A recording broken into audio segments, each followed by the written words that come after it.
Bowens, and today I'm going to talk about custom marching band and indoor drumline show arrangements. This could also pertain to drum corps, but today I'll be talking mostly about marching band and indoor drumline shows. So this is really aimed for brand new directors who have no idea where to start with this process because it is a process, or it's for the seasoned band director who is looking to do something a little bit different this upcoming year. So we'll talk about how to do this and maybe why you want to do this. So again, why would you? Why should you? How does this work? And then how do you know that you made the right decision? So we'll talk about that at the end. Quickly about me, I'm located in Rochester, New York. I've been composing for almost 15 years, and I've been involved in the marching arts for about that long as well. And something unique about my composition business is that I'm a music educator. So all of my music is super student centered. I want the kids to have fun. I want them to feel successful when they're playing the music. And that's what this whole thing is all about. So let's not forget that as we go forward. The students are the focal point of what we do. Without them, we are nothing. So let's give them something that they're going to be proud of. So why would someone want to do this? For a couple of reasons. One, let's say that you have a very unique instrumentation, and I'll be very dramatic here. Let's say that you got 15 Barry saxophone players who are not interested in switching to anything else. You got two kids in the pit who are actually string players. You got a electric guitar player who plays with his dad in his garage band, can't read anything. You got two people in the battery. You got two trumpet players, one seventh grader, one 12th grader, and neither one of them has any range at all. You have no low brass, just Barry saxophone. I mean, what kind of show can you really pick that's going to work well for that super unbalanced ensemble? Sounds like a good reason why you should be commissioning a brand new original show for that unique instrumentation. Second reason, you have a massive amount of varying levels of achievement. Okay, I think more bands are going towards 7th through 12th grade instead of just high school, at least up here in New York. So you got 7th graders whose level of achievement may be down here, and you've got 12th graders up here who can really play.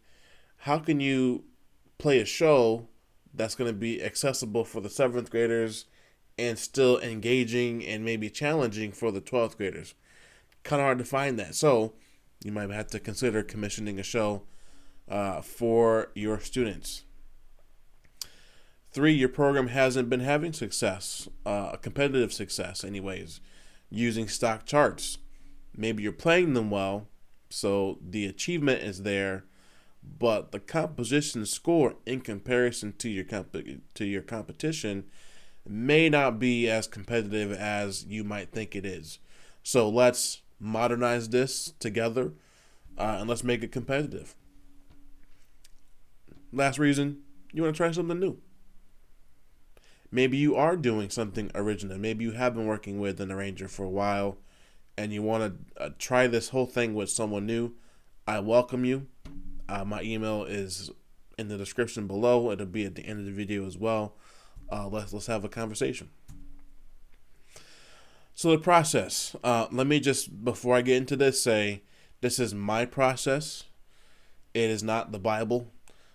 Every composer, every company has their own process. This is not the end all be all, but it's just me.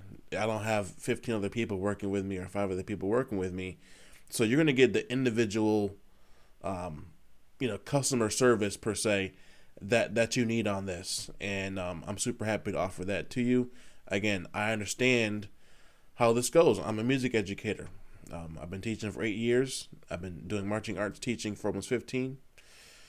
So I get it. Step 1.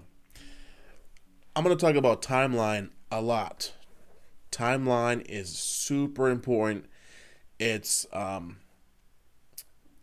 to keep you less stressed. It's going to keep your staff less stressed. It's going to keep your composers less stressed. It's going to keep your drill writer less stressed. Okay, so stretching it out, checking things off the list over time is going to make this way easier and way more successful for the students. Again, and they're the center of this whole thing. This is why we're doing what we're doing. At least in New York State, our competitive season will start in September, so in the fall. That means that you're going to be doing band camps July, August, somewhere around there, and maybe you want to be starting some show music before that. So you really want to have 2 to 4 show concepts in December and January just percolating in the brain somewhere. Okay?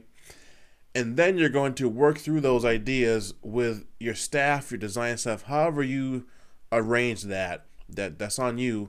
But you're working through these ideas with someone who you're working with.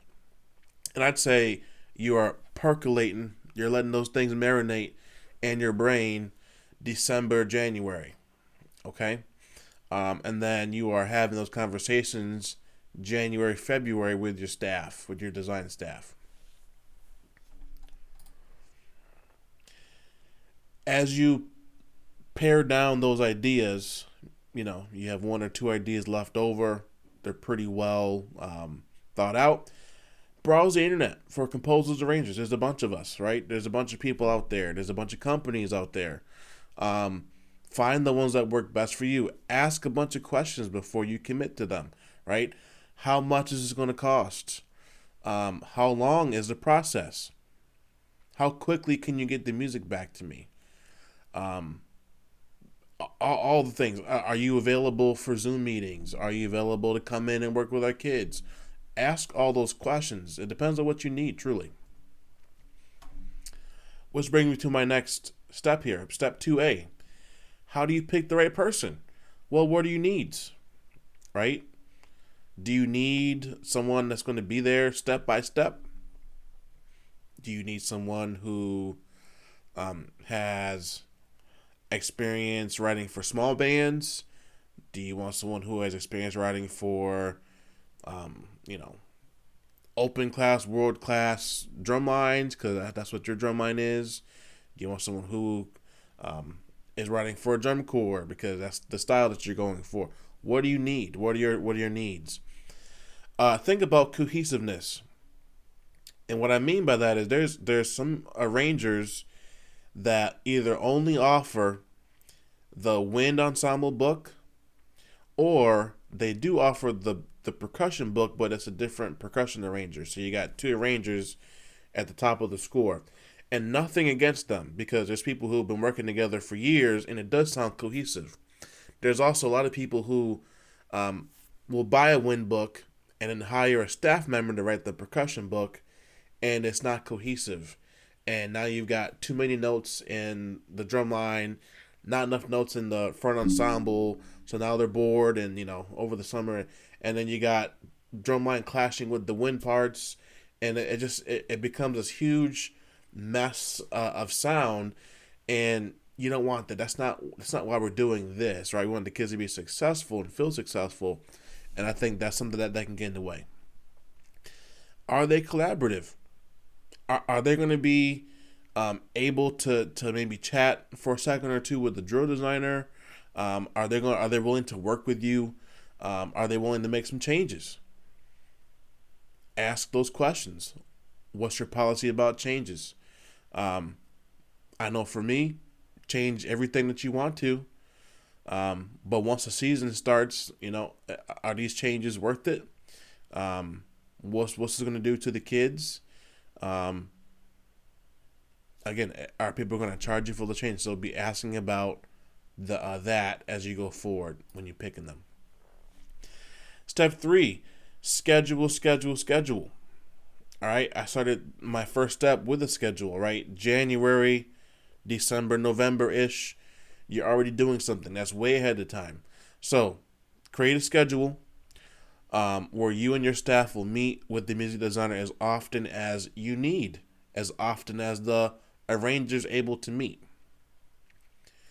and then you're going to communicate any changes, any timeline requests to that composer so that they're working on stuff and they're going to meet the timeline, and be as close as you need to be with that person and make sure that they meet the deadline.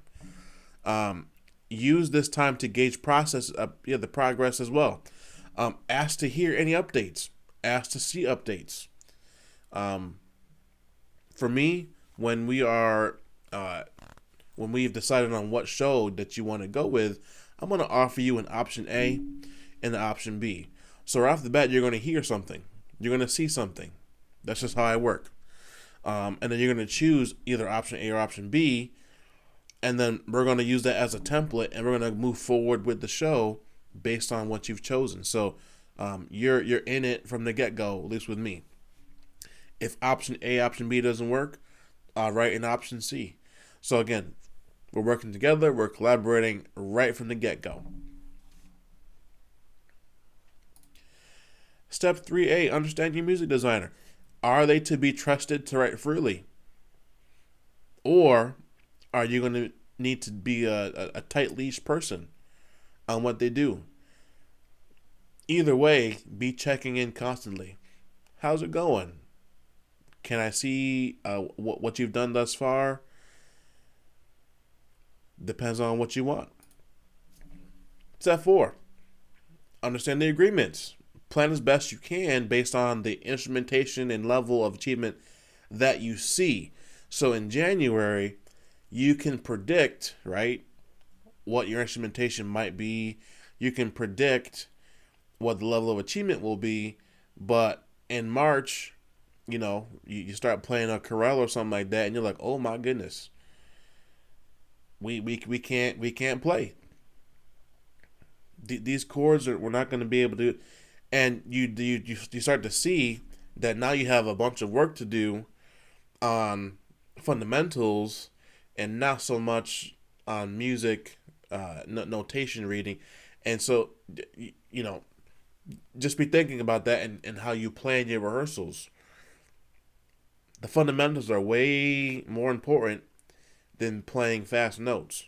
So maybe that's what you wanted in January when you talk to your music designer. I want my mellophones to be sustaining that note for 3 days. And then when you get to the first rehearsal, they can barely play eighth notes.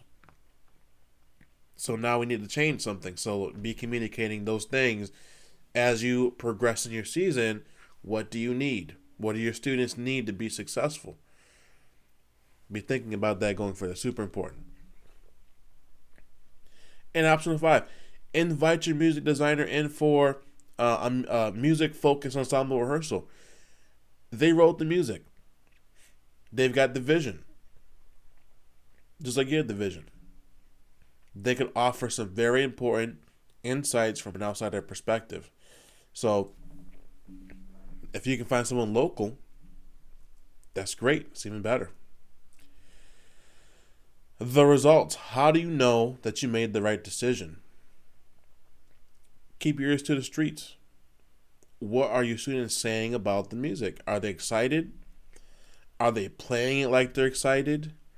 This is more than half the battle. I mean, if your kids are not buying into the show that you have chosen, it's going to be a long season. Get your kids excited about it.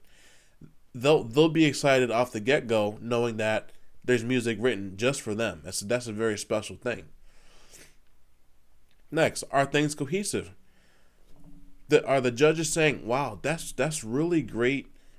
That's some good percussion writing. That's some good front ensemble writing." That's what you want to be hearing. And I'll just plug myself here. If you go with my music, you will be hearing that. Okay? It's about the students and their success. I really appreciate your time. I hope that this was helpful. I tried to be as concise as I could with this. But if you have more questions, please reach out. I would love to work with you, talk with you about how I can help you. So I appreciate your time. Thank you.